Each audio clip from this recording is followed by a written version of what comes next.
Nous avons dit que il est important, quand on veut réussir, d'avoir le regard et la pensée de Dieu au sujet, n'est-ce pas, des choses. Mais avant de commencer le cours de ce soir, je voudrais qu'on se lève, on va prier. On va prier. Seigneur, je mets une demande devant de ta face. Merci pour l'ancien. Merci pour la capacité que tu me donnes, que ton nom soit exalté. Je veux te rendre grâce pour la voix ce soir, que ton nom soit béni. Merci pour la révélation dans les cœurs. Merci pour la puissance de ta parole. Éternel, qu'elle soit simple, qu'elle soit accessible, qu'elle soit compréhensible, qu'elle ait la capacité de créer un impact, de transformer l'homme intérieur, de séparer l'âme et l'esprit, jointure et les moelles, afin que ton nom soit glorifié. Je veux te bénir, Seigneur, pour l'œuvre merveilleuse de ta puissance. Éternel, ta fille et ton fils ont mis leur temps à part pour venir apprendre à tes pieds. C'est un acte de foi, c'est un investissement du temps pour le royaume. Seigneur, je prie, Éternel, qu'en retour, il soit abondamment béni, afin que ton nom soit célébré. Je sais, Seigneur, que tu vas parler à nos cœurs et à nos vies. En ce moment, au nom de Jésus, nous avons prié. Et que quelqu'un dise Amen 3 fois. Nous avons dit aussi qu'il était important de comprendre que Dieu, si nous voulons expérimenter la prospérité qui vient de Dieu, nous devons déjà nous voir comme des intendants. Et nous avons dit qu'un intendant, c'est quelqu'un à qui on a confié la garde de quelque chose et qui devrait en rendre compte. Nous avons dit qu'il y a une différence entre un intendant du monde et un intendant du royaume. Parce que l'intendant du monde rend la chose exactement comme on le lui a donné. Alors que l'intendant de Dieu remet à Dieu avec des intérêts. Parce que Dieu a dit à Adam, je te mets dans le jardin afin que tu le cultives. C'est-à-dire que tu le développes et que tu le gardes. Et que tu conserves la qualité du jardin. Avec, c'est-à-dire sa sainteté, la qualité qu'il y avait au départ. Donc Dieu attendait de tout intendant dans son royaume de cultiver, c'est-à-dire multiplier, faire fructifier, accroître, améliorer, et tout en gardant intact, pur, de la même nature que ce que Dieu a donné au départ. Et nous avons parlé du point de vue de Jésus sur l'intendance dans la parabole des talents à partir de Matthieu 25, versets 14 à 30. Alors je voudrais parler avec vous ce soir des choses très, très, très importantes. Mais permettez-moi de lire d'abord le 1 Corinthiens 14, verset 6. L'apôtre Paul dit, « Et maintenant, frères, de quelle utilité vous serais-je si je venais à vous en parlant en langue? Si je ne vous parlais pas par révélation, ou par connaissance, ou par prophétie, ou par doctrine. » Vous voyez, il dit, de quelle utilité vous serais-je si je venais à vous en parlant en langue? Et si je ne vous parlais pas, premièrement, par révélation, ou par connaissance, ou par prophétie, ou par doctrine. Ce matin, je parlais par prophétie, mais ce soir, je vais parler plus par révélation. Dis après moi révélation. Vous savez, on dit que tu as eu une révélation quand... Ça ne veut pas dire que la chose n'existait pas. Si, elle était là. Mais souvent, elle est là, mais elle n'est pas accessible à l'entendement. Et puis soudainement, c'est comme si Dieu dévoile, il ouvre un voile et il te permet d'avoir accès à quelque chose. Et c'est pour ça que l'apôtre Paul, un jour, il parle et il dit, ce que j'ai appris, je ne l'ai pas, je vous ai enseigné, je n'ai pas appris d'un homme. Il dit, c'est par révélation que je l'ai reçu de Christ. Il y a des vérités, mais toute révélation que nous recevons doit rester scripturaire. En fait, c'est la parole qui est ouverte. Et Dieu nous permet d'avoir une plus grande compréhension des Écritures qu'on avait de par le passé. Et hier, je vous ai dit que cet enseignement que je donne ce soir, je l'ai reçu à l'aéroport d'Atlanta. J'étais en transit. J'avais environ 4 à 5 heures à passer à l'aéroport. Et Dieu m'a dit, fils, prends un bic et une feuille, je veux te parler. Et il a ouvert les Écritures pour moi.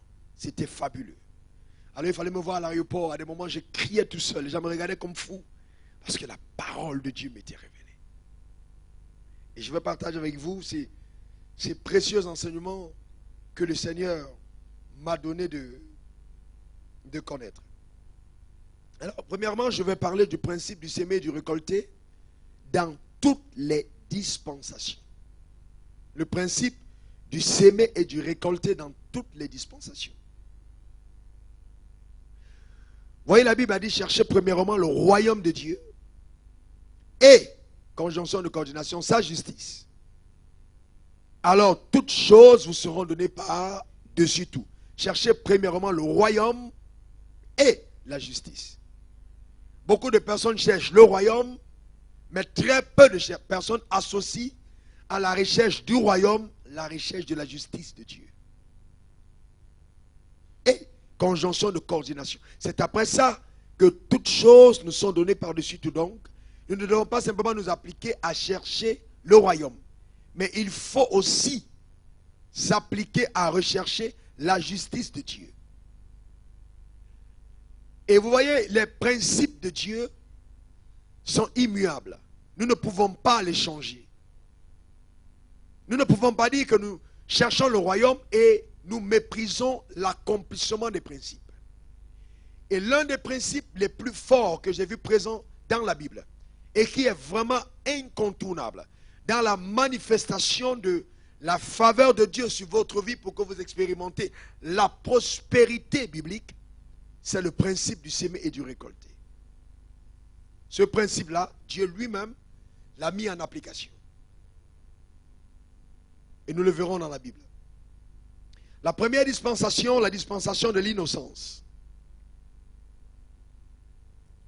La dispensation de l'innocence. Genèse 1, versets 26 à 29.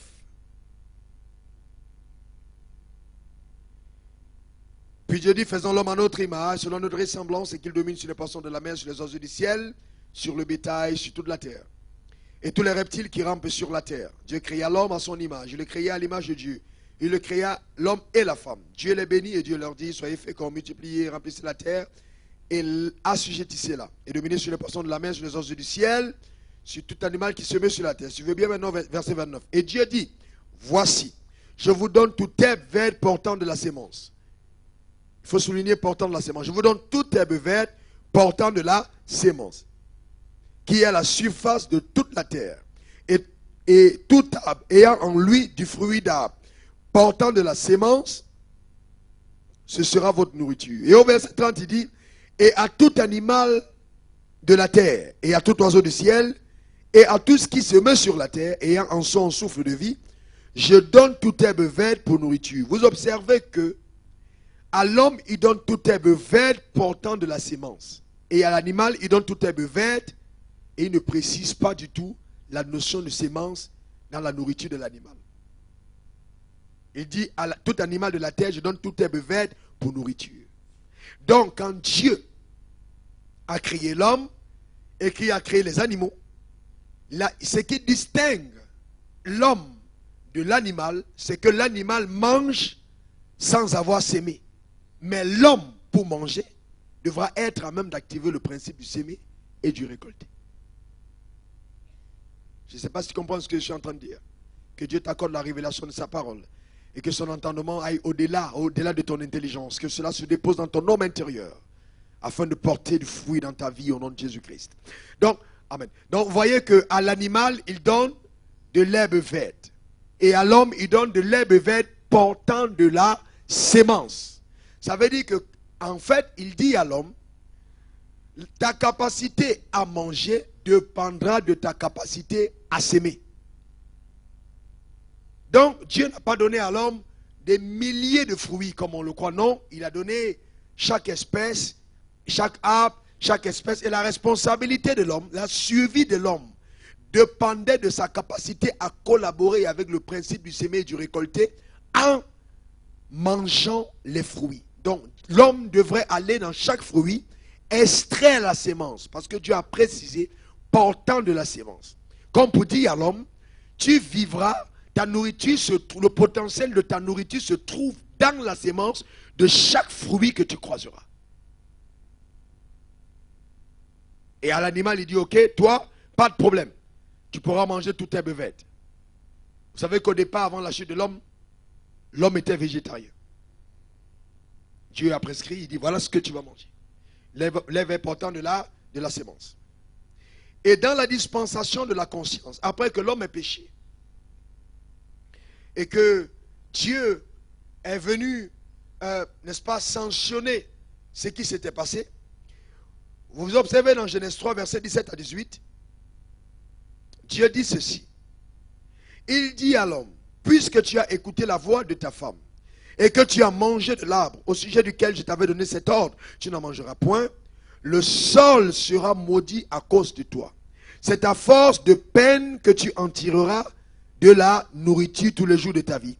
Il te produira des épines et des ronces, et tu mangeras de l'herbe des champs. C'est à la sueur de ton visage que tu mangeras du pain, jusqu'à ce que tu retournes dans la terre, d'où tu as été pris, car tu es poussière, et tu retourneras dans la poussière.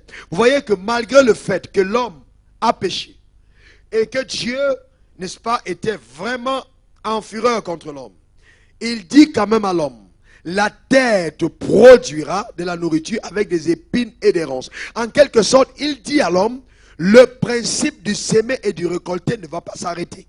Mais maintenant, le résultat de ta récolte sera biaisé parce que le sol a été maudit par ta faute. Il n'a pas stoppé le principe. Il dit, tu vas quand même continuer de s'aimer et de récolter. Mais ta récolte sera biaisée par ton péché. Et vous voyez, j'ai vu beaucoup de personnes qui pensent qu'elles ne prospèrent pas à cause de l'église dans laquelle elles se trouvent, à cause de l'onction de leur pasteur. Mais je vais vous dire une chose. Si votre sol est maudit, vous êtes la première personne qui l'avait maudit. Votre vie, votre qualité de vie peut bénir votre sol ou comme le maudire. Si vous menez une vie de péché, vous maudissez vos efforts. Il dit à l'homme, le sol sera maudit à cause de toi. Ta récolte, n'est-ce pas, viendra avec des épines et des ronces.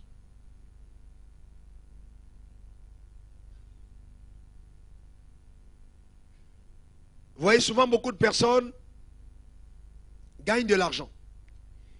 Et elles n'arrivent pas à prospérer simplement parce que quand elles gagnent de l'argent, le péché vient empêcher au potentiel qu'ils ont de pouvoir porter de grands fruits. Parce que le péché va venir dévorer vos ressources. Le sol produira avec des épines et des ronces. Parce qu'il avait été maudit par le péché de l'homme. Dans cette dispensation, quand l'homme a pris conscience, le principe du semer et du récolter a été maintenu par Dieu. Et plus tard dans le gouvernement humain, puisque Dieu progresse dans son alliance avec les hommes, quand Dieu va bâtir son alliance avec Noé, il va dire ceci. Dans Genèse 8, verset 22, il dit à l'homme, tant que la terre subsistera, les semailles et la moisson, le froid et la chaleur, l'été et l'hiver, le jour et la nuit ne cesseront point. Je vous rappelle que ici Noé vient d'assister à la plus grande catastrophe naturelle que l'humanité n'a jamais connue. Ce qui s'est passé était plus terrible que le tsunami qu'on a expérimenté quelques années. La terre s'était ébranlée, tous les animaux étaient morts. Il n'y a que quelques espèces qui avaient été préservées. Noé et sa famille étaient les seuls survivants de la planète. Dieu n'a pas dit à Noé, ok, comme tu as eu les problèmes, comme ça a été terrible, pour un moment je vais suspendre le principe du semer et du récolter, parce que bon, je sais que tu sors des problèmes terribles. Il dit non. Il dit aussi longtemps que je n'ai pas ébranlé les cieux et la terre, le jour et la nuit, je voudrais bien te dire que les semailles et la moisson subsistent. Donc, la même parole que j'ai adressée à ton aïeul Adam reste valable pour toi. Il faut continuer de s'aimer. Est-ce que vous me comprenez? Et combien de fois nous avons été pris dans le pied de Satan parce qu'on a connu des problèmes. On a perdu, on a tout perdu. On avait beaucoup d'argent et on a moins. Maintenant, quand l'argent arrive, on dit, bon, comme je n'ai qu'un peu, quand Dieu va me restaurer, alors je vais recommencer à s'aimer, c'est ton piège. Dieu dit à Noé, dès qu'il est sorti, il dit, ce principe subsistera. Il ne l'a pas stoppé. Il dit, ce principe va subsister dans le principe du gouvernement humain. Et nous allons plus tard voir comment l'alliance va continuer avec Abraham dans la dispensation de la promesse. Dans la dispensation de la promesse, il y a deux faits que je vais faire ressortir qui sont pour moi des faits extrêmement bénissants. Vous allez vous rendre compte que dans Genèse 14, Abraham va, sous l'inspiration du Saint-Esprit, après avoir livré une bataille contre les rois de Kedorlaomer, il va payer la dîme de tout à Melchisédek. Et la Bible dit de Melchisédek que Melchisédek était sans père ni mère, était un homme sans généalogie. Et il va donner la dîme de tout, le 10e de ses revenus à Melchisédek. C'était sous l'inspiration de l'Esprit. Ce n'était pas sous la loi, c'était avant la loi que la dîme apparaît par Abraham. Et Dieu va dire à Abraham dans Genèse 15, verset 1, marche devant ma face et sois intègre. Et il dit à Abraham, il dit clairement à Abraham dans Genèse 15, verset 1, la Bible dit, après ces événements, la parole de l'Éternel fut adressée à Abraham dans une vision. Il lui dit, Abraham, ne crains point, je suis ton bouclier et ta récompense sera grande. Vous voyez, souvent quand vous voyez dans la Bible que Dieu est apparu à quelqu'un et lui a parlé, ne vous intéressez pas simplement au fait que Dieu apparaisse à la personne et parle. Voyez un peu ce que la personne a fait avant qui a dû provoquer l'apparition de Dieu. Dieu n'apparaît jamais dans un endroit au hasard. Il y a des événements, quand ils sont posés, ils peuvent provoquer l'apparition et la visitation de Dieu.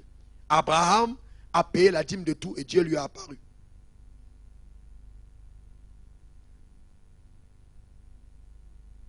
Et il a parlé à Abraham. Après ces événements, ça veut dire qu'il y a eu quelque chose qui s'est passé qui a provoqué l'apparition de l'Éternel.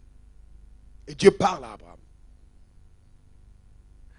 Et nous voyons aussi dans cette dispensation, Abraham va amener le principe du semer à un autre niveau. C'est là où la notion du sacrifice va aller à vraiment un niveau hyper élevé dans Genèse 22. Quand Dieu met Abraham à l'épreuve en ces mots, donne-moi ton fils, ton unique, celui que tu aimes, Isaac, apporte-le un sacrifice sur la montagne que je te dirai. Nous avons vu hier qu'Abraham n'avait pas un fils, Abraham en avait deux. Le premier, il avait acquis par lui-même, par ses propres efforts. Et le deuxième, il avait acquis par la visitation de Dieu, dans la volonté parfaite. Et que Dieu n'avait pas compté le premier, parce que ce que nous obtenons par nous-mêmes, Dieu ne le compte pas. Il compte ce qui vient de lui. Il dit, donne-moi ton fils, ton unique. Quand Abraham a posé cet acte, il a amené le principe du semer à un autre niveau, c'est-à-dire celui du sacrifice suprême. Il a donné vraiment globalement, sans retenir 90%, il a 100%. Il a balancé devant le trône de Dieu. Et la Bible dit, Dieu a dit à Abraham, et ça c'est incroyable, il dit à Abraham, je te le jure par moi-même. Comme s'il était obligé de prouver à Abraham qu'il devait le bénir. Il dit, je te jure par moi-même. Puisque tu ne m'as pas refusé ton fils, ton unique, je te bénirai. Et vous voyez que Dieu avait déjà parlé à Abraham en Genèse 12. Il a dit à Abraham, je te bénirai. N'est-ce pas? Il dit à Abraham dans Genèse 12, verset 1, 2, 3, je te bénirai. Quitte ton pays, t'appartiens à la maison de ton père. Va dans le pays que je te montrerai, je te bénirai, je rendrai ton nom grand. Je ferai de toi une source de bénédiction.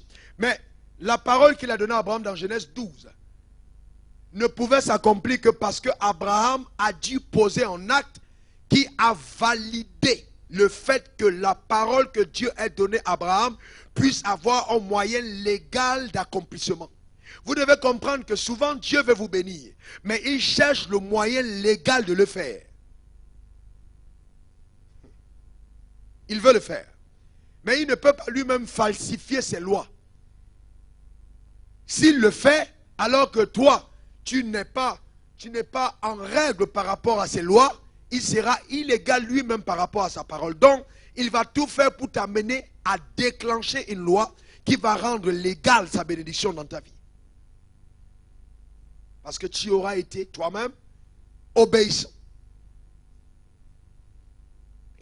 Et après la dispensation de la promesse, nous allons maintenant voir la dispensation de la loi. Et là, c'est intéressant. Parce que dans cette dispensation de la promesse, Dieu a fait une promesse à Abraham.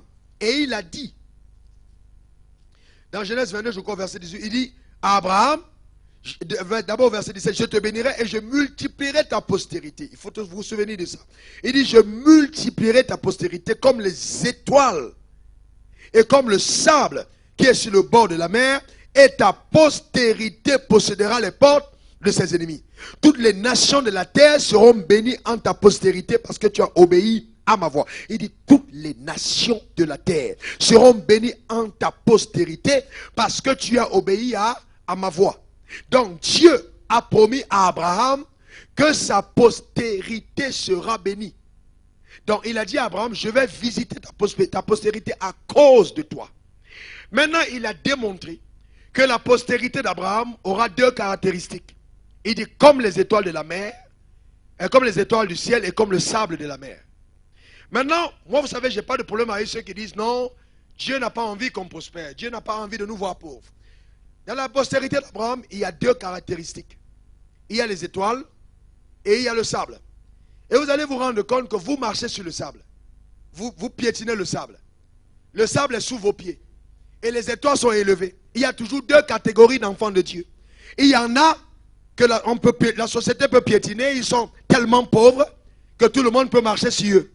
Mais il y a une autre catégorie qui, eux, sont tellement bénis qu'ils deviennent une référence pour leur génération. Ceux-là sont comme des étoiles. Ah, que Dieu fasse de toi une étoile. Ah, le but de cette leçon, c'est de t'amener à être une étoile. Afin que dans ta génération, tu sois une source d'inspiration. Que tu montres le chemin. Quand les gens sont égarés, ils peuvent regarder à toi pour retrouver la direction. Et Dieu a dit qu'il soit fait à chacun selon sa foi. Mais en ce qui me concerne, je suis une étoile et non le sable au bord de la mer. Je suis une étoile. Je suis une étoile. Je le crois. Je suis une étoile suscitée par Dieu dans ma génération. Après la dispensation de la promesse, nous avons la dispensation de la loi dans Lévitique 27, verset 30.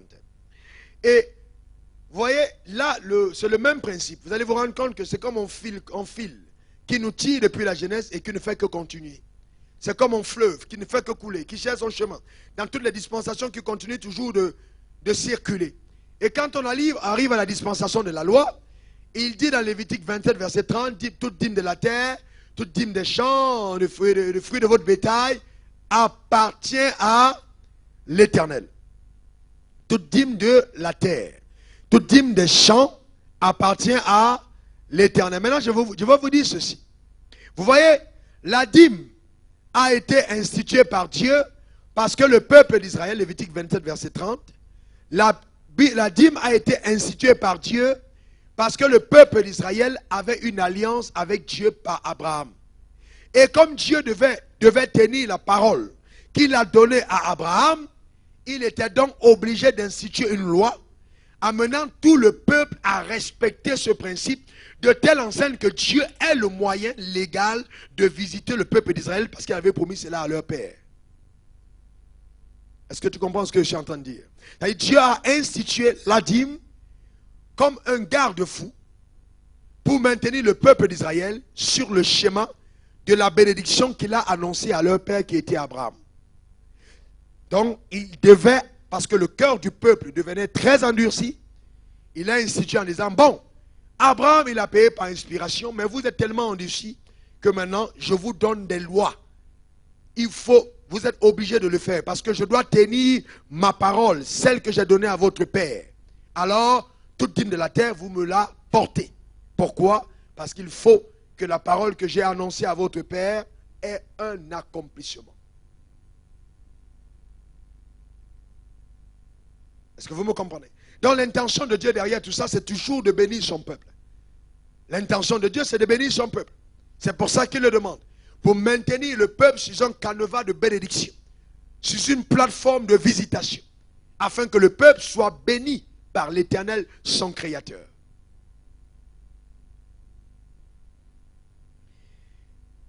Et ensuite, nous quittons la dispensation de la loi. Nous allons maintenant dans la dispensation de la grâce. Et Jean 1, verset 17 dit, Moïse est venu avec la grâce, avec la loi, et Jésus est venu avec la grâce et la vérité.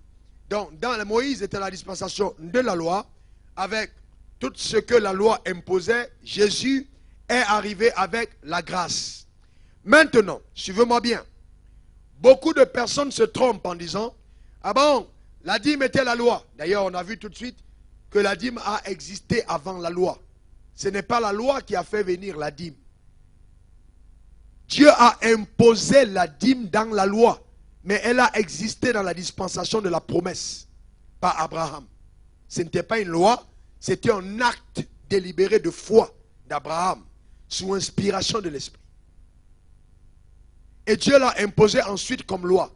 Et quand on descend dans la grâce, Jésus est venu avec la grâce. Mais n'oubliez jamais, parce que les gens disent, oui, bon, la dîme n'est pas biblique, on ne doit pas payer la dîme, c'était dans la loi et tout. Suivez attentivement. Vous savez que c'est vrai que la grâce est une faveur qu'on ne mérite pas. On dit qu'on t'a fait grâce quand tu as une faveur qu'on ne mérite pas. C'est une faveur imméritée. Mais il ne faut pas oublier que la grâce n'est accessible que par la foi. On n'a jamais accès à la grâce quand on n'a pas de foi. C'est la foi qui te fait avoir accès à la grâce. Quand Jésus est mort sur la croix, dans Jean 19, au verset 30, il a dit, tout est accompli, n'est-ce pas? Tout est accompli. Ça veut dire que tous les hommes de la terre, en Jésus-Christ, sont déjà sauvés. Il a sauvé toute l'humanité. Dans le schéma de Dieu, tous les hommes, le prix a été payé pour leur salut. Pour tous les hommes. Mais aujourd'hui, est-ce que tout le monde va au ciel? Est-ce que tout le monde va au ciel? Pourquoi? Parce que tout le monde n'a pas la foi pour avoir accès au salut. Donc bien que la grâce soit disponible, il faut la foi pour saisir la grâce. Donc c'est notre foi qui nous donne de saisir la grâce de Dieu. Si nous sommes dans la dispensation de la grâce, Dieu attend de nous que nous ayons la foi. La foi est ce qui va nous donner de saisir entre les mains de Dieu les promesses que Dieu a pour nous. Et la foi, ce n'est pas simplement oui je crois, oui je crois, oui je crois, oui je crois. Jacques est clair. La foi sans les œuvres est morte. Parce que si tu dis, moi j'ai la foi, moi je te montrerai mes œuvres. Parce que mes œuvres vont justifier que j'ai la foi. Donc en fait, mes actions sont celles qui démontrent ma foi. Si je dis que j'ai la foi en Dieu, que Dieu est capable de me bénir, je devrais être à même, n'est-ce pas, d'accomplir les œuvres de Dieu. Si je n'accomplis pas ces œuvres, ça veut simplement dire que je n'ai pas de foi. Est-ce que vous avez bien compris? Donc, c'est quelque chose à comprendre. Il faut bien comprendre. La foi nous donne d'avoir accès à la grâce de Dieu. Nous avons accès à la grâce de Dieu par la foi. Donc le principe du semer et du récolter est un énorme principe de Dieu qui nous donne de vraiment expérimenter de très très grandes bénédictions de la part de l'Éternel. Mais ce n'est pas le seul principe. Il y en a plusieurs. Alors je vais vous parler de quelques-uns. Et parce que Dieu m'a dit un jour que la première raison pour laquelle les enfants de Dieu dans l'église sont pauvres, c'est parce qu'on a passé le temps à insister sur la dîme. Que la dîme était l'une, ou alors la première raison, vraiment de la pauvreté, cette notion dans l'église. Alors je vais vous montrer quelque chose. Vous savez que la Bible dit que celui à qui on a beaucoup donné, on demande beaucoup. Vous le savez, n'est-ce pas? Celui à qui on a beaucoup donné, on le demande beaucoup. Dans l'ancienne alliance, c'était les animaux qui couvraient vos péchés. Les péchés de nos pères, c'était des animaux. Dans la nouvelle alliance, Dieu a donné son Fils pour expier nos péchés. Il nous a donné tout ce qu'il avait. Dieu a tant aimé qu'il a tout donné. Comment est-ce que vous pensez que ceux qui sont sous la grâce, sous la grâce vont agir de la même manière que ceux qui étaient sous la loi? Si les gens de la loi donnaient 10% et que dans la grâce je donne 10%, ça dit vraiment, je ne suis même pas en train de faire quelque chose. Parce que c'est dans la loi que les 10% ont été institués. Les gens qui donnaient 10% n'avaient même pas accès dans le lieu très saint. Ils se limitaient dans le lieu saint. Certains d'entre eux étaient dans le parvis extérieur. Ils apportaient 10% à Dieu. Et aujourd'hui, Dieu a déchiré le voile du temple de haut en bas. Il n'habite plus les tabernacles faits de main d'homme. Il a changé de demeure. Il est venu résider dans ton corps. Et il a fait de ton corps son temple. De telle enseigne que ton corps soit le parvis. Que ton âme soit le lieu saint. Et que ton esprit soit le lieu très saint. Comment est-ce que tu penses que Dieu, qui a fait une telle œuvre incroyable, va attendre de toi que tu n'apportes que 10%? C'est trop peu. C'est trop peu. Il t'a trop donné pour que 10% soit ce que l'Éternel attend de toi. Et vous voyez, on a donc limité les gens en disant donne 10%, donne 10%. 10% c'est trop peu. C'est trop peu. Et il y a des gens qui ont des problèmes à donner 10% et qui prétendent quand même que Dieu va les bénir. J'appelle prétention. C'est vraiment une prétention. Si aujourd'hui tu as X montant d'argent et que tu as des difficultés à payer 10%, je te mets en défi. Je te mets à l'épreuve. Prends 3 mois successifs. Monte au moins jusqu'à 15%. Apporte-le à l'église. Si pendant le 3e mois, d'ici là, rien ne s'est produit dans ta vie, alors considère que je suis un faux prophète. Mets Dieu à l'épreuve. Mets-le à l'épreuve, tu vas voir. Tu vas voir comment est-ce que Dieu va commencer à manifester des choses incroyables dans ta vie. Parce que Dieu est extrêmement fidèle. 10%, c'est vraiment le minimum. Vraiment le minimum. 10%. C'est trop peu. C'est trop peu. Bon, maintenant si pour toi, c'est juste avoir de quoi manger, toi et ta maison, vous dormez et puis après vous allez aller au ciel, pas grave. Mais si tu veux expérimenter la visitation de Dieu, je te le montrerai plus tard, je t'assure que 10%, ce n'est vraiment pas ce que Dieu attend de toi. Il faut aller au-delà. Il faut aller au-delà. Et vraiment pour t'encourager, je voudrais te dire ceci. Le jour où tu quitteras la terre, on ne t'accompagnera pas au cimetière avec l'argent que tu auras laissé. Aucune de tes maisons n'ira dans ta tombe. Tu laisseras tout sur la terre et tu t'en iras. Et je vais te dire que ce jour-là, tu feras face à ton maître. Et il te posera la question, en tant qu'intendant, qu'as-tu fait des ressources que je t'ai données? Et tu auras un énorme regret, parce que tu n'auras pas pu emporter ces ressources. Tu auras un énorme regret de n'avoir pas investi ces ressources pour l'avancement du royaume, comme Dieu te le demandait. Mais il sera trop tard. Je viens te donner l'opportunité, pendant que tu es vivant, de sécuriser ton présent et de sécuriser ton futur. D'être riche sur la terre et riche dans le ciel. Certains d'entre vous, vous dites à Dieu, bénis-moi, mais votre compte bancaire Selex est vide. Vous n'avez rien là-haut. Vous n'avez même pas investi. Vous n'avez rien. Vous voyez quelqu'un qui va en banque, il y a beaucoup de gens qui s'amusent à donner des chèques sans provision. Mais le chèque sans provision est pénalement condamnable. Est-ce que vous êtes une faute pénale? On t'amène en prison parce que tu donnes un chèque sans provision. Et aussi de la même façon, beaucoup d'entre vous avez envoyé des chèques sans provision au ciel. Oh Seigneur, pour voir l'argent, pour que je puisse payer les études de mes enfants. Dieu dit, je veux bien le faire, mais quand je regarde ton compte, il n'est pas approvisionné. Tu n'as rien fait pour qu'il puisse avoir la provision en réserve dans ton compte céleste. Tu n'as pas investi. Et Dieu ne peut s'appuyer sur rien pour pouvoir te visiter en retour. Moi, je suis de ceux qui ont décidé de provoquer quelque chose d'incroyable dans ma vie. Parce que je ne suis pas venu sur la terre accompagner les autres. Si la parole de Dieu dit que je peux prospérer, si la parole de Dieu m'enseigne des moyens d'avoir accès à la plénitude de la bénédiction, alors je décide d'y avoir accès. Même si toute ma génération le refuse. Je vais vous dire ceci, écoutez-moi bien. Les premières personnes qui vont vous livrer une guerre atroce, quand vous allez commencer à dire je vais aller loin, vous n'attendez pas que ce soit les païens, ce sont des gens de l'église qui vont commencer à vous regarder avec des regards bizarres. N'oubliez pas, il y a 2 postérités. Les étoiles éclairent le sable, mais ils n'ont pas de dialogue ensemble. Ils sont là-haut et ils éclairent. Ils n'ont pas de dialogue. Ils sont tellement distants l'un de l'autre qu'ils ne peuvent même pas passer le temps à écouter ce que le sable est en train de dire. Donc ne prête pas attention au discours du sable. Il n'a rien à te dire. Toi tu éclaires. Et vous allez vous rendre compte que la majorité des personnes qui vont vous combattre à cause de vos succès finiront plus tard par être inspirées par vous et feront la même chose. Pourquoi? Parce que toi, tu es l'étoile et tu montres le chemin. Dieu va le faire. Je dis bien Dieu va le faire. Parce qu'il veut le faire. Dieu va le faire. Il le fera dans ta vie. Donc, vous voyez que nous devons comprendre que les principes de Dieu sont exactement comme ça. Nous devons les respecter. Nous devons les traiter avec révérence. Parce que Dieu veut que nous traitions ces principes avec une extrême révérence.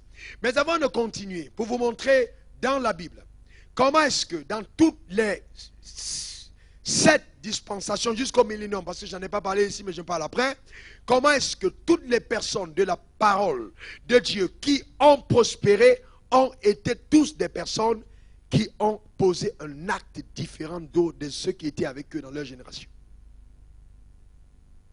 Est-ce qu'il y a quelqu'un ici qui me dit, je crois que Dieu me prépare pour quelque chose de particulier? Qui lève la main. Répète après moi, Seigneur. Je crois que tu me prépares pour quelque chose de particulier dans ma génération. Tu me prépares à être insolemment béni. Béni au-delà de ce que j'ai pu imaginer. Béni au-delà de ce que j'ai pu penser. Parce que ta parole est vraie. Tu as dit, bien-aimé, mon désir, mon souhait, c'est que tu prospères à tous égards et que tu sois en bonne santé, comme prospère l'état de ton âme. Alors, Seigneur, mon âme prospère, mon âme est restaurée. C'est pourquoi, avec autorité, avec assurance, je déclare sur ma vie, je prospérerai. Seigneur, je sais que je suis cette personne que tu as choisie pour bénir le Burundi au travers de moi. Je déclare, c'est au travers de moi que la nation du Burundi sera bénie. Car une promesse a été faite à Abraham, mon père. Tu lui as dit, Raoul sera béni en toi. Je crois cette parole. Je la déclare effective sur ma vie, par ta puissance, par ton pouvoir, au nom de Jésus. Amen. Ok. Avant de continuer, je vais prendre rapidement, vous parler de certaines choses. Rien que c'est ce dont je parle, je prends environ 6 heures pour parler de ces... je vais parler rapidement de certains. Je vais sélectionner certains points qui sont très importants pour vous. C'est une série que j'ai intitulée 15 choses qui ferment le ciel au-dessus de ta tête. 15 choses que tu peux faire qui ferment le ciel au-dessus de ta tête, toujours dans le message de la prospérité biblique. Mais je vais extraire certaines autres choses que je vais vous donner de prendre. Numéro 1, vous devez comprendre ceci. Vous voulez expérimenter la bénédiction de Dieu, bien qu'opérant dans le principe du semer et de récolter. 1, veillez sur les priorités. La mauvaise priorité va fermer le ciel sur ta vie. Matthieu 6, verset 33. Cherchez premièrement le royaume des cieux. Donc, il faut avoir la bonne priorité. Si tu ne veux pas voir le ciel fermé, numéro 1, la bonne priorité. La bonne priorité, la bonne priorité. Matthieu 6, verset 33. Après la bonne priorité, écoute-moi bien, la deuxième chose qui peut fermer sérieusement le ciel au-dessus de ta vie, c'est ne pas payer la dîme. Ne pas payer la dîme ou activer ce principe du semer et du récolter dans cette dispensation présente peut te fermer le ciel. Malachie 3, verset 10. Apportez dans la maison du trésor toutes vos dîmes et vos offrandes. Mettez-moi ici à l'épreuve. Vous verrez si je n'ouvrirai pas pour vous les écluses des cieux. Ça veut dire que le ciel peut être fermé. Donc si vous ne faites pas, les écluses des cieux vont être fermées. Et il dit, et vous verrez si je ne répandrai pas sur vous en abondance ma bénédiction. Et il précise, pour vous, je vais menacer celui qui dévore. Ça veut dire qu'il existe un dévoreur. Il existe un dévoreur. Le dévoreur existe. On a parlé dans les cours précédents de l'esprit de pauvreté. Quand l'esprit de pauvreté est là, vous mettez quelque chose dans votre poche, vous avez l'impression qu'elle est percée, elle disparaît. C'est l'esprit de pauvreté. Le dévoreur existe. C'est spirituel. Il y a des esprits qui sont envoyés par l'enfer pour venir ruiner votre prospérité. Donc, si vous voulez que le Dieu menace le dévoreur sur votre vie, vous devez être à même d'apporter la portion d'alliance qui maintient la visitation de Dieu sur votre vie. Cette portion d'alliance qui est appelée la dîme. Et elle va au-delà de 10% dans la nouvelle alliance. Ça peut être 15, ça peut être 20, ça peut être 30, ça peut être 40, ça peut être 50, ça peut être 90, 99, selon que votre foi vous a fait grandir dans cette alliance personnelle avec Dieu. Donc, numéro 3, ok? Ne pas travailler. En fait, ne pas travailler, le travail est le premier principe. Le travail est le premier principe de la prospérité. Le travail est le premier principe. le premier principe. Vous le verrez dans 2 Thessaloniciens 3, verset 10. La Bible dit, celui qui ne travaille pas ne mange pas. Celui qui ne travaille pas ne mange pas. Donc le travail est fondamental. Prenez pour référence aussi Ecclésiaste 9, verset 10. Ok? Ecclésiaste 9, verset 10. Le travail est fondamental. Et vous voyez, Proverbe 24, verset 30 à 34 dit, un peu de sommeil, un peu d'assoupissement, un peu de paresse, et la pauvreté frappe à ta porte. Donc si tu veux éviter de voir la pauvreté entrer chez toi, il faut travailler. Il faut combattre avec une entière détermination la paresse. Vous savez, celui qui n'a pas travaillé ne mangera pas. Donc il faut apprendre à travailler. Donc maintenant, la quatrième chose que vous devez faire, il faut aussi apprendre à inculquer la patience. Vous devez être patient. Dis après moi, je suis patient. Encore, je suis patient. Le manque de patience peut vraiment fermer le ciel sur ta vie. Parce que vous voyez, c'est quelqu'un qui a pris la sémence et qui a mis en terre. Il y a un temps pour semer, il y a un temps pour récolter, a dit l'Ecclésiaste. Vous mettez la sémence, et vous la mettez en terre, et vous êtes là, vous dites, bon vraiment, je suis allé s'aimer. Après vous revenez, là où vous avez sémé, vous dites, mais qu'est-ce qu'elle est devenue? Vous ouvrez la terre pour regarder, pendant qu'elle était en train de grandir, vous la tuez. Beaucoup d'entre vous avaient tué vos sémences par l'impatience. Il faut être patient. Ok? Parce que quand vous n'êtes pas patient, vous court-circuitez l'action de Dieu. Il faut être patient. La patience est importante. Alors je vous donne la cinquième chose qui peut fermer le ciel sur ta vie, c'est le manque de foi. Hébreux 11, verset 1. Hein? Ce manque de foi. Et vous pouvez même prendre aussi le verset 6. Sans la foi, il est impossible de plaire à Dieu. Celui qui s'approche de Dieu doit croire que Dieu existe et que Dieu est le rémunérateur de ceux qui le suivent. Si vous n'avez pas la foi, vous fermez le ciel sur votre vie. Donc il est important d'avoir la foi. La foi est la main qui saisit entre les mains de Dieu les promesses que Dieu a pour nous. Donc, quel que soit ce qu'on fait, il faudrait bien que la foi soit là. La foi va accompagner, n'est-ce pas, la dynamique des principes que nous avons mis en marche. Il faut avoir la foi. Dis, je suis une femme de foi. Oh, dis-le comme si tu le crois, je suis une femme de foi. Encore, je suis un homme de foi. C'est important.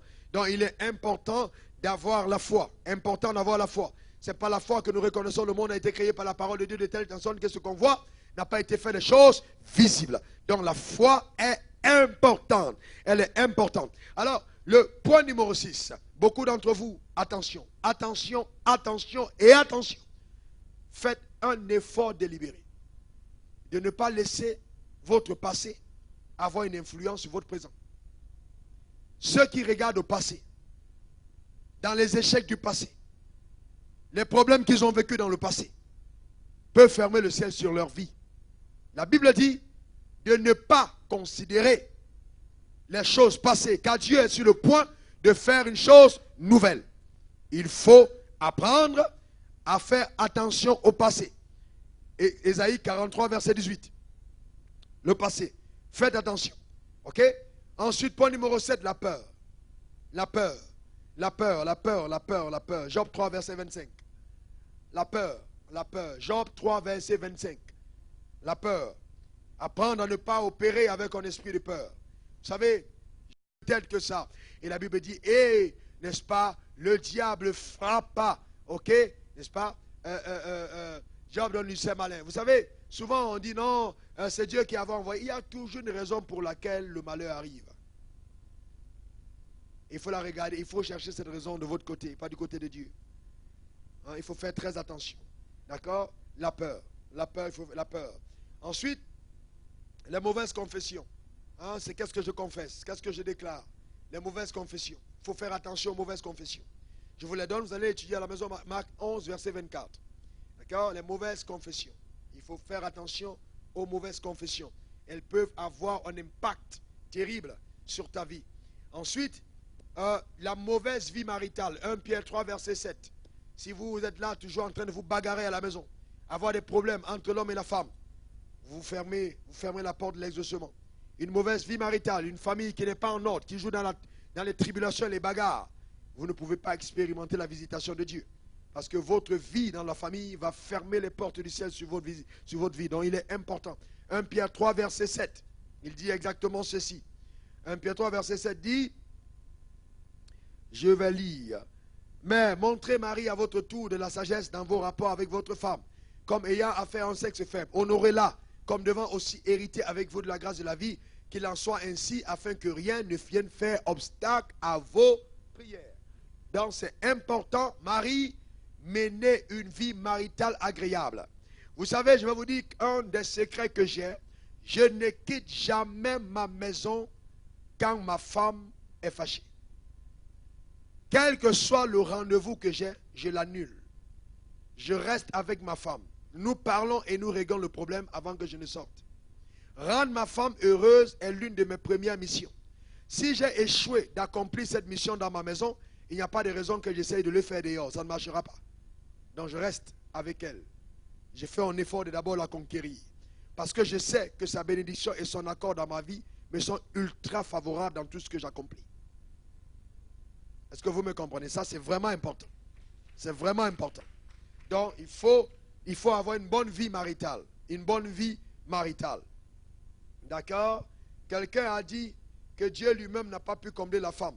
Il y avait plusieurs arbres, mais elle est quand même allée manger la connaissance du bien et du mal. Bon, mais moi, j'ai dit, bon, je vais faire un effort délibéré d'avoir de bons rapports avec ma femme. D'accord? Et je suis rendu grâce à Dieu m'a donné une femme extraordinairement merveilleuse.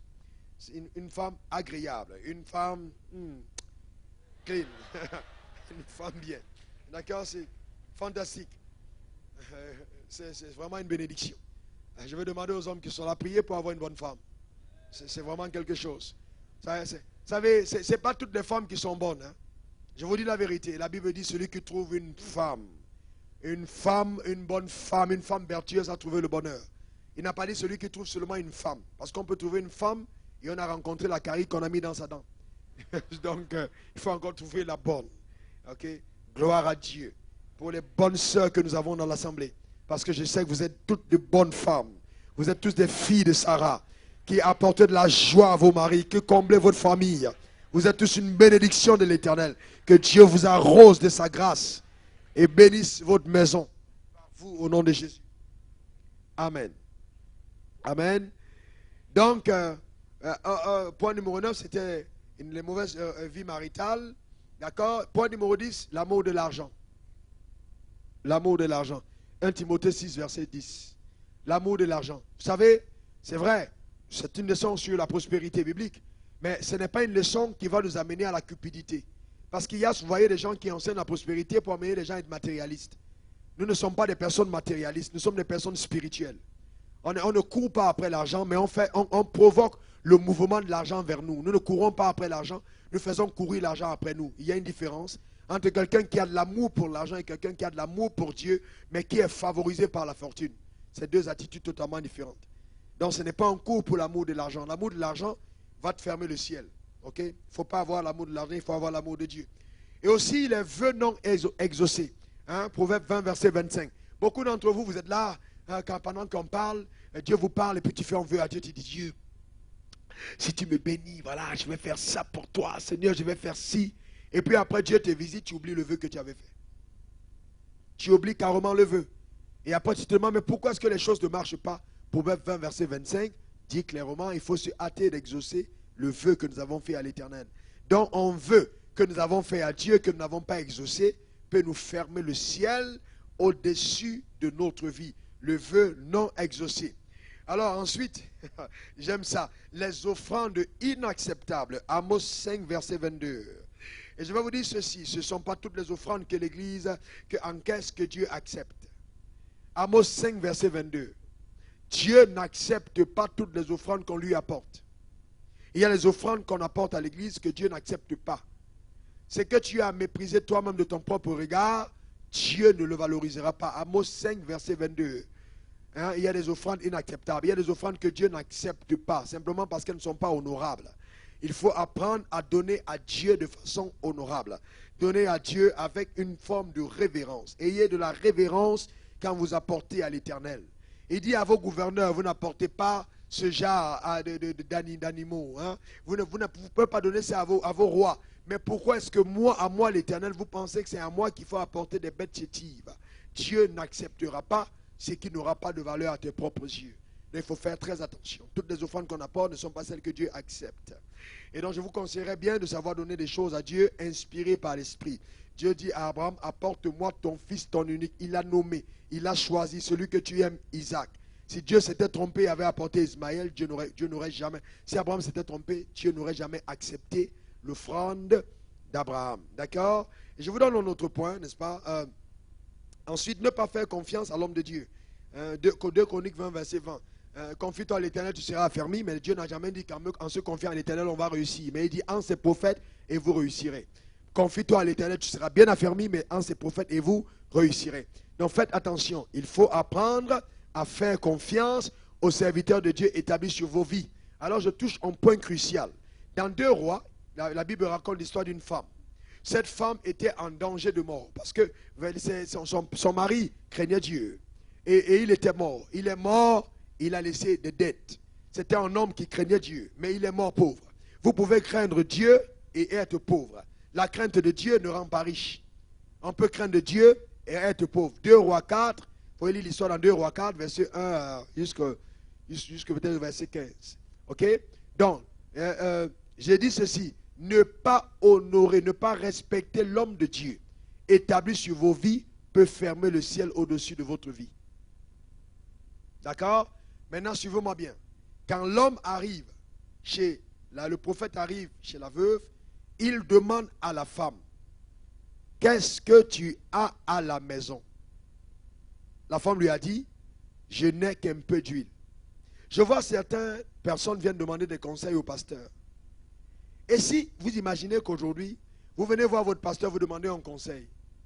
Et le pasteur vous dit, ok, je vais te donner un conseil, mais j'ai besoin de savoir combien d'argent il te reste dans ton compte bancaire. Quelle sera ta réaction? Tu vas dire, mais attends, mais c'est pas possible. Je suis allé voir le pasteur Olivier, je lui dis, j'ai un problème financier, il me dit, combien d'argent il me reste dans mon compte bancaire? Mais c'est la même question que le prophète a posée. Qu'est-ce qui te reste à la maison? Vous pensez que si, vous voyez, j'ai vu des gens commettre cette erreur. Vous faites plus confiance à vos banquiers qu'à vos prophètes. Le banquier ne peut pas t'aider comme le prophète. La Bible dit, et en vos prophètes et vous réussirez. Donc le fait de ne pas faire confiance à l'homme de Dieu établi sur sa vie peut nous fermer le ciel.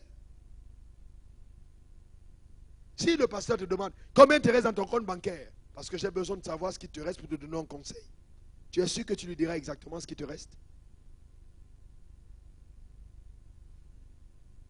Et beaucoup de personnes attendent qu'on leur donne des conseils à viser, alors que vous n'êtes même pas à même de faire confiance à la personne vers qui vous allez pour demander un conseil. Vous venez demander une prière ou une intervention divine, mais vous n'avez pas une totale confiance. Quels sont les éléments sur lesquels il se base pour pouvoir vous donner le conseil à viser? Quand vous allez rechercher un conseil, il faut être prêt à être franc, à être transparent, à être vrai. Il a dit, qu'est-ce que tu as à la maison? La dame a dit, voilà l'huile qui me reste. Elle a déclaré ses fonds en disant, voilà ce qui me reste. 100 000, 200 000, 1 million, 10 millions, voilà ce que j'ai. Et puis c'est sur ça que le prophète a été inspiré pour lui donner un conseil. Vous comprenez comment est-ce qu'il est important de savoir faire confiance à l'homme de Dieu que Dieu a établi sur nos vies? Mais je ne dis pas maintenant de voir n'importe quelle personne qui arrive et qui vient dans votre maison pour vous dire, bon oui, dis-moi ce qui te reste. Non, il n'est pas le prophète établi sur ta vie. Vous voyez, il faut faire très attention. J'ai vu des gens qui disent, oui, comme Dieu a dit au prophète, va chez la veuve, je donne à la veuve de te nourrir. Et il dit, bon, oui, il vient chez toi. Il dit, bon, donne-moi d'abord de l'argent. Si tu me donnes l'argent, Dieu va te bénir. Le vrai problème, c'est qu'il ne faut jamais oublier. Ne faites pas confiance à un prophète qui n'a pas encore eu une expérience personnelle de la visitation divine. Parce que le prophète, vous voyez, le prophète Élie, avant d'aller chez la veuve de Sérepta, a été au torrent. Et il a été nourri par le corbeau qui lui a apporté du pain et de la viande. Et c'est après ça que Dieu dit, va chez la veuve. Il a eu une expérience de la manifestation de la provision divine. Lui-même a vécu ce miracle. Quand le torrent a séché, paf, Dieu dit, va chez la veuve, j'ai ordonné à la veuve de te nourrir. Quand il arrive, il n'a pas dit, je t'ai dit d'aller prier pour la veuve. Il dit, j'ai ordonné à la veuve de te nourrir. Vous me comprenez? Et donc quand il arrive chez la veuve et que la veuve lui dit, mais voilà tout ce qui me reste, il me dit, tiens, mais Dieu m'a pourtant dit de venir manger dans cette maison. Et il conclut, certainement, voilà il connaissait les principes. Il dit, donne-moi d'abord ma part et l'huile et la farine ne manqueront point dans ta maison. Mais au départ, vous vous rendez bien compte que c'est Dieu qui a été l'auteur. Ce n'est pas l'homme qui a dit simplement, voici, donne-moi. Non, mais Dieu a été l'auteur. C'est Dieu qui a parlé au départ, avant que l'homme ne pose l'acte. Alors j'interrogeais comme ça un des prédicateurs de la prospérité, en guillemets, qui ramassait toujours de l'argent des gens. Oui, j'ai dit, mais attends, pourquoi est-ce que tu penses que tout le monde doit être associé exactement au cas de la veuve de Sérepta? On n'a pas tous les mêmes problèmes. Et puis de deux, suivez-moi bien. J'en parle, je reviens dessus tout à l'heure. Ne vous trompez jamais. Ne vous trompez jamais. Quel que soit l'amour que Dieu a pour vous, Dieu ne va jamais surpasser ses principes. La veuve de Sérepta n'avait qu'un peu de farine et un peu d'huile. Et Dieu ne lui a pas donné des sacs de farine dans la maison. Il était obligé de visiter la femme en fonction de ce qu'elle avait donné au prophète. Même si ce n'était que le peu. Il n'a pas donné beaucoup, il a donné un peu chaque jour. Parce qu'il devait respecter le principe de la mesure. Ne pensez pas que vous allez donner un peu et Dieu vous donnera beaucoup. Je verrai avec vous tout de suite que tous les hommes à qui Dieu a donné beaucoup ont toujours tous donné beaucoup. Parce qu'il y a deux dimensions du miracle. Celui qui te fait subsister chaque jour. C'est-à-dire, papa, la man la caille, la man la caille, la man la caille, le soir, le matin, man maïkan, man dehors. Voilà. Il y a des gens qui sont encore dans leur désert. Ils mangent ce que Dieu envoie chaque jour. Mais le plan de Dieu, c'est que tu traverses pour entrer à la terre promise. Là, dans ton frigo, tu as ce que tu veux. Tu choisis l'heure de ton repas. Dieu ne veut plus choisir ton repas. Il veut que toi-même, tu choisisses ton repas, que tu manges à tes heures voulues. Et c'est là l'abondance. Mais pour entrer dans l'abondance, il y a d'autres clés qui nous permettent d'y aller. Vous n'allez pas s'aimer comme en disant, bon, j'ai donné une pièce, non, Dieu va respecter ta pièce et il va te visiter à la dimension de la pièce que tu as apportée. Pourquoi est-ce que quand il a dit dans la Bible, la femme qui a donné une seule pièce, il a dit elle a donné plus que tout ce qu'il y avait. Mais dans la Bible, nulle part je n'ai vu cette femme devenir extrêmement riche. Alors qu'elle a donné plus que tout ce que tout le monde, elle a donné tout ce qu'elle avait à Dieu. Mais elle n'est pas devenue riche. Parce que le tout ce qu'elle avait n'était pas assez. On prend une pause juste de 10 minutes. Juste 10 minutes.